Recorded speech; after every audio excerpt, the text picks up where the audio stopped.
जय हिंद दोस्तों। आज है 22 जनवरी और हम 22 जनवरी से संबंधित इम्पोर्टेंट करंट अफेयर देखने वाले हैं। तो चलिए आगाज करते हैं आज 22 जनवरी की करंट अफेयर का। उससे पहले हम संघर्षेण पुरुषः श्रेष्ठः भवति, संघर्षेण पुरुषः श्रेष्ठः भवति, संघर्ष ही मनुष्य को श्रेष्ठ बनाता है दोस्तों। तो चलिए आज का क्वेश्चन के साथ स्टार्ट करते हैं।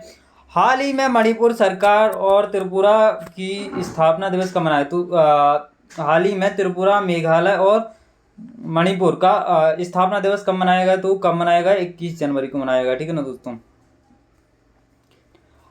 जनवरी माह के इम्पोर्टेंट डे देख लेते हैं दिवस। तो 1 जनवरी को वैश्विक परिवार दिवस मनाया जाता है। 1 जनवरी को वैश्विक परिवार दिवस मनाया जाता है। 2 जनवरी को विश्व अंतर्मुखी दिवस, 4 जनवरी को विश्व ब्रेल दिवस और 5 जनवरी को राष्ट्रीय पक्षी दिवस, 6 जनवरी को विश्व युद्ध अनाथ दिवस और 8 जनवरी को पृथ्वी परिभ्रमण दिवस, 9 जनवरी को राष्ट्रीय प्रवासी भारतीय दिवस और 10 जनवरी को विश्व हिंदी दिवस और 11 जनवरी को राष्ट्रीय मानव तस्करी जागरूकता दिवस, 12 जनवरी को राष्ट्रीय युवा दिवस, 13 जनवरी को लोहड़ी दिवस, 15 जनवरी को सेना दिवस, 16 जनवरी को स्टार्टअप दिवस और 19 जनवरी को कोक बोरोक दिवस 19 जनवरी को और 20 जनवरी को पेंगोलिन जागरूकता दिवस। तो 20 जनवरी को क्या हो जाएगा? पेंगोलिन जागरूकता दिवस। नेक्स्ट, हाल ही में ब्रिक्स भागीदार देश बन गया। तो ब्रिक्स भैया कौन भागीदार देश बन गया? नाइजीरिया बन गया। नाइजीरिया की राजधानी क्या है? अबूजा हो गई। करेंसी क्या हो गई? नायरा हो गई। और यहाँ के प्रेसिडेंट कौन हो गए? बोला थिनुबू। तो नाइजीरिया की कैपिटल क्या हो गई? अबूजा और करेंसी नायरा और प्रेसिडेंट हो गए बोला तिनुबू। ये मैप में देख लेते हैं कहाँ पर है नाइजीरिया। तो यहाँ पर है। नेक्स्ट बढ़ते हैं। हाल ही में किस देश का याला ग्लेशियर तेजी से सिकुड़ रहा है? तो याला ग्लेशियर किस देश का है दोस्तों? तो याला ग्लेशियर है नेपाल का। नेपाल की राजधानी क्या है? काठमांडू हो गई। करेंसी क्या हो गई? नेपाली रुपीज। और प्रेसिडेंट कौन हो गए? केपी शर्मा ओली। ठीक है ना, केपी शर्मा ओली हो गए। प्रेसिडेंट कौन हो गए? रामचरण पौडेल। ठीक है, पौडेल। तो रामचंद्र पौडेल प्रेसिडेंट हो गए। राष्ट्रपति कहाँ के? नेपाल के दोस्तों। मैप में नेपाल कहाँ पर है? तो भारत के ऊपर ये नेपाल बसा हुआ है दोस्तों। नेपाल से संबंधित इम्पोर्टेंट फैक्ट, नेपाल में बाल विवाह को समाप्त करने के लिए अभियान शुरू हुआ है। नेपाल में ही तमु लोहसार पर्व मनाया गया है। तो तमु लोहसार पर्व कहाँ पर? नेपाल में। नेपाल में अंतर्राष्ट्रीय गुब्बारा महोत्सव मनाया गया। भारत और नेपाल के बीच सूर्यकिरण अभ्यास 18वां संस्करण सलझंडी में आयोजित किया गया दोस्तों। शंकर शर्मा को भारत में नेपाल के राजदूत के रूप में नियुक्त किया गया है। दुनिया का सबसे बड़ा पशुवध महोत्सव गाड़ी माही नेपाल में बनाया गया है दोस्तों। नेपाल ने बेल्ट एंड रोड इनिशिएटिव पर चीन के साथ एक फ्रेम समझौता किया है दोस्तों। नेपाल के नेवावर समुदाय ने महापूजा महोत्सव भी मनाया है। तो 2 महोत्सव, तमु ल्योसार पर्व और दूसरा हो जाएगा महापूजा पर्व। इम्पोर्टेंट है वैसे तो। अंतर्राष्ट्रीय गुब्बारा महोत्सव भी कहाँ पर? नेपाल में। नेपाल का महत्वपूर्ण युद्ध अभ्यास सूर्यकिरण भारत के साथ 18वां संस्करण सलझंडी में आयोजित किया गया है दोस्तों। नेक्स्ट बढ़ते हैं। हाल ही में कौन ICSI के नए अध्यक्ष बने हैं? तो ICSI के नए अध्यक्ष कौन बने हैं? धनंजय शुक्ला जी बने हैं। ये आप चलचित्र में देख पा रहे हैं। ज्ञानेंद्र प्रताप सिंह CRPF के महानिर्देशक बने हैं। तो ज्ञानेंद्र सिंह CRPF के महानिर्देशक बने हैं। एंजल वन ने किसे नियुक्त किया है? तो एंजल वन ने अमरीश केंद्रे को क्या नियुक्त किया है? तो अमरीश केंद्रे को एंजल वन का CEO नियुक्त किया दोस्तों। देवेंद्र कुमार उपाध्याय को दिल्ली हाईकोर्ट का मुख्य न्यायाधीश नियुक्त किया है, चीफ जस्टिस। श्री विनीत जोशी को शिक्षा मंत्रालय का उप सचिव नियुक्त किया गया। BCCI जस्टिस अरुण मिश्रा को नए लोकपाल के रूप में नियुक्त किया। निधि खरे को नवीन एवं नवीनकरणीय ऊर्जा मंत्रालय के सचिव का अतिरिक्त प्रभार मिला। वित्त मंत्रालय के नए राजस्व सचिव के रूप में तोहिन कांत पांडे को नियुक्त किया गया। वित्त मंत्रालय के नए राजस्व सचिव तोहिन कांत पांडे को नियुक्त किया। शीतांशु कोटक को टीम इंडिया का बैटिंग कोच नियुक्त किया दोस्तों। हाल ही में प्रधानमंत्री नरेंद्र मोदी ने किसकी पुस्तक how India scaled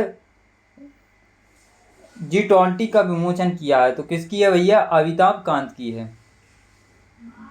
Pankaj Mishra ने अपनी नई पुस्तक द वर्ल्ड आफ्टर गांजा का विमोचन किया है। जम्मू कश्मीर लद्दाख युगों के माध्यम से का विमोचन किसने किया है? अमित शाह जी ने किया है।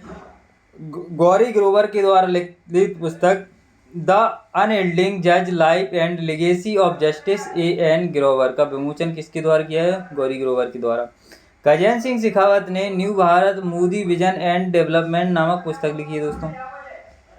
डॉक्टर दिनेश सायरा ने अपनी पुस्तक दलाई लामा खुशी का रेस का विमोचन किया है। किसने? दिनेश सायरा ने।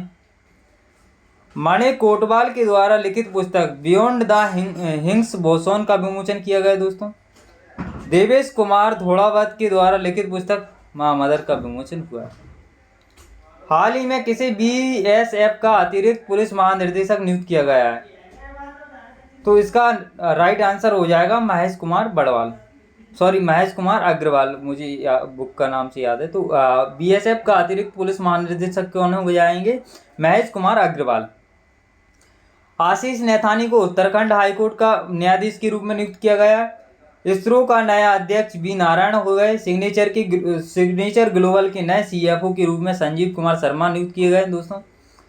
बहादुर सिंह साहू एथलेटिक्स महासंघ का अध्यक्ष नियुक्त किया गया। BCCI का अंतरिम सचिव देवजीत सेकिया को नियुक्त किया गया। ये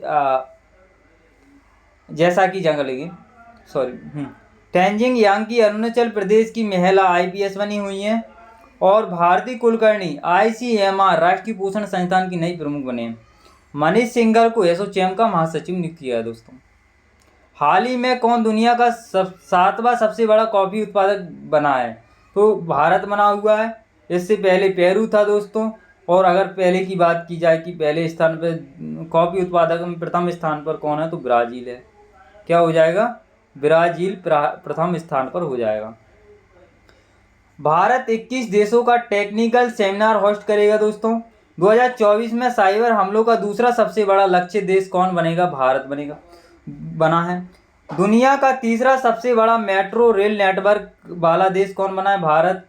भारत 2023 में दुनिया का सबसे बड़ा कपड़ा और परिधान निर्यात देश बना है दोस्तों। छठा कपड़ा और परिधान निर्यात देश कौन बना है? भारत बना है 2023 में। भारत का विदेशी मुद्रा भंडार $709 मिलियन हुआ है। भारत 2023-24 में सर्वाधिक कोयला उत्पादक देश बना है।